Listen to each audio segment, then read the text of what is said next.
All right, greetings, gamers of YouTube. It's been a while. Um, it's been kind of busy, but it's been a lot going on in the world of video games, and I just want to give my thoughts on everything that's accumulated over the last couple of weeks.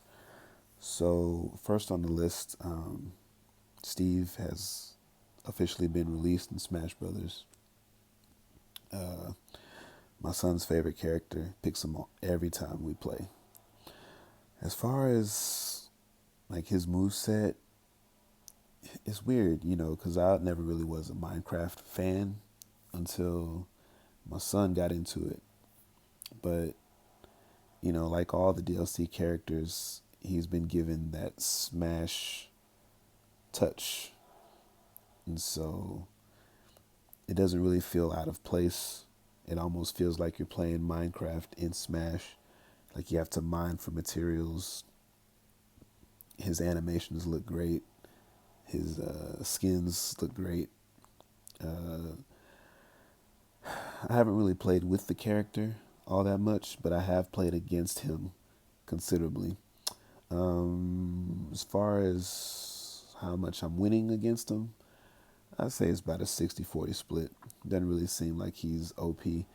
Seems like if you know what you're doing with him, you can do some things as it should be. Uh, I was skeptical about his addition at first, but seems like they did a really good job implementing him within Smash Brothers.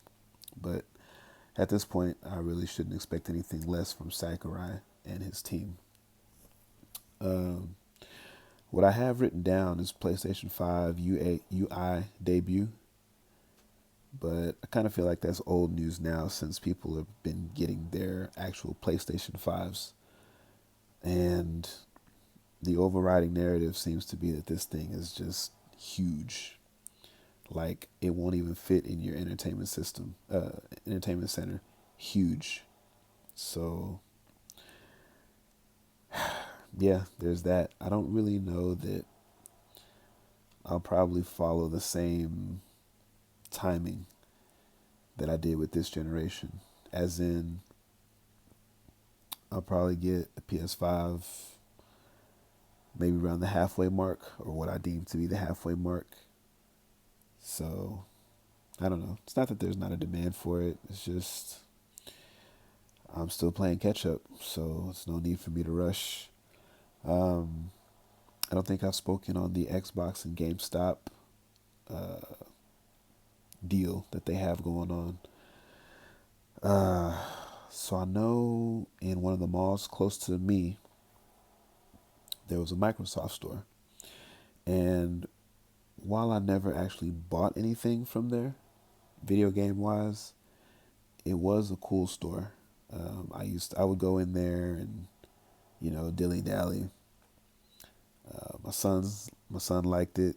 You know, he'd look at all the games and be like, "Whoa, Daddy, look at all these games. Look at all these controllers." So, they'd have the little Xbox on display, and it was a cool store. I still want to get a custom Xbox controller, but I wonder if they'll upgrade them to the Xbox Series X. Cause I don't know. I mean, I know they'll be compatible, but I don't know if they'll have the additions that they added to the controller. At any rate, due to the pandemic, they shut all the Xbox stores down except I think two in the world. So Xbox, Microsoft, and GameStop are kind of pairing up, and yeah, it's developing. It should be interesting because now Microsoft is going to have a bigger presence in GameStop stores. And then it's also interesting because GameStop is closing some stores. So I hope the one by me stays open. That's all I know. Pretty familiar with the people that work there because, we talk. Um, there was a story going around about who or which console analysts thought would sell the most this holiday season. And I've got to go with the Switch. Um, Basically, it's got the biggest library right now as far as Switch, PS5, and Xbox Series X and S. Although, with all the backwards compatible games, Xbox, I don't know, you probably have a larger library, but I don't know, due to price and, just the library. Like Nintendo games are great. Sometimes the system that they're on isn't always great. But if this generation has shown me anything, it's that Nintendo knows how to make good games. A lot of games that are on the Switch were on the Wii U. They just didn't sell because the Wii U didn't sell. It's almost like a cheat code. Oh, this game didn't do well on the Wii U. Let's put it on the Switch and watch the money fall in. Okay. Uh, Unskippable ads in 2K21.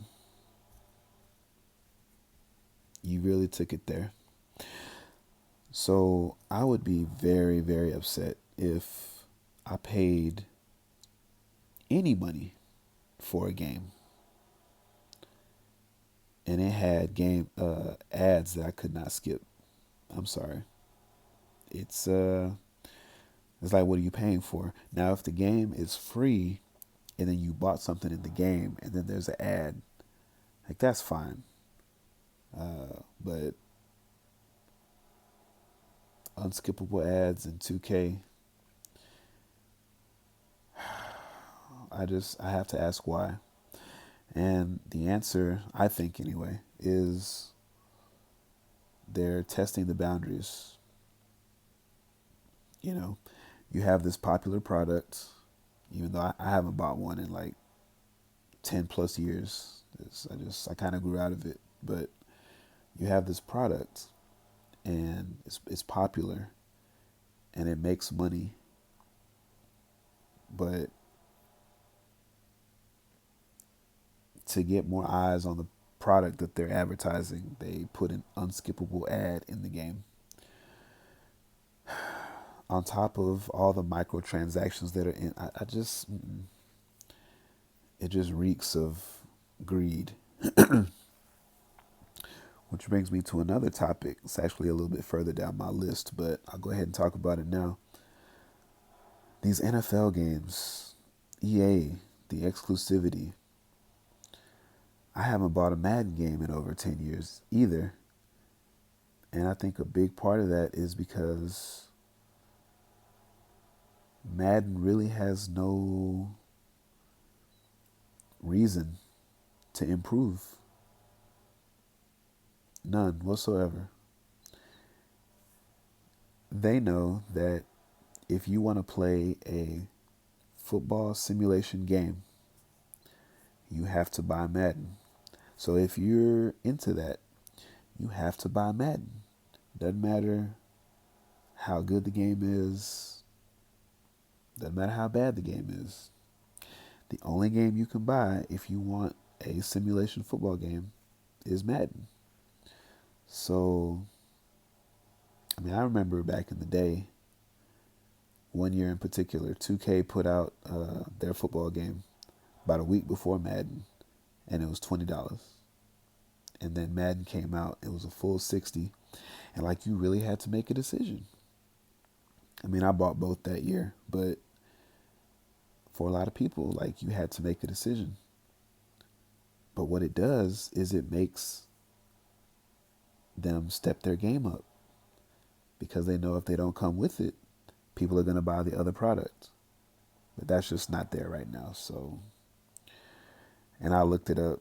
I think the exclusivity deal is like through 2026. You hate to see it. This next topic I thought was mad interesting. So there's this PS5 game that they've been displaying everywhere. It's called Destruction All Stars. which oddly enough looks a lot like Bleeding Edge. That's what it looks like to me. And it was going to be a full $70. PS5 launch game. And then they just came out and said, oh, yeah, it's not finished, so it's going to be on PlayStation Plus for free in February. We'll see you then. Now, I know I've talked about the value of games on this channel before, but this is like a prime example. So a couple weeks ago, they had no problem charging you a full $70 for this game. And now they're just going to give it away 4 or 5 months later. So you just, like, they want your money, but at the same time, you can't just chuck your money at everything that they're offering. Because if you do, they're going to keep giving you stuff like this. Now, on their part, I think it's a smart move because the game, it seems kind of generic to me. But by giving it away for free, you are definitely guaranteeing that more people will try it. If they would have released it at a full 70, and even at 35 as a launch title for the PS5, it would have just got lost in the sauce. Everybody online is excited about Miles Morales, rightfully so. Everyone is excited about Demon Souls remake, which I've never played, but that's neither here nor there. I don't feel like this game had enough oomph to it to warrant that price, let alone that time. Like, you're not going to dedicate the time to that when you have a piping hot new Spider-Man game. You're just not. So that's that. Two more things, then I'll be done. I promise. Next up, Mario 3D All-Stars getting an update. So I saw this yesterday and I thought, that's really strange. Because this game is going away. When you know that something is on the way out, you tend not to treat it with as much care as something that you know is going to be around forever. So, specifically, the update is to be able to invert your camera controls, which, I don't know, maybe should have been included from the get-go. I don't know. But that's just how I feel. And then lastly, the Cyberpunk delay. So the delays on this game are almost approaching meme territory. I think this is the fourth delay. But personally, I say game developers should take as long as they need to get the product exactly how they want it. It's kind of like musicians. They can delay it as much as they want. When it comes out, if it's up to snuff, then the people they'll consume it. So I don't really mind the delays. I saw online that people were sending the developers death threats. It's never that serious. You have plenty of games to play. There's plenty of games coming out. There's 2 new consoles coming out. Like, stop. Just stop. As my students would say, stop the cap. Like, it's never that serious. So that does put it out of contention for Game of the Year for 2020, because they said December. But at this point, it might come out next year. Who knows? But anyway, that's my video for today. It's over 15 minutes, so if you're still here, I appreciate it. Uh,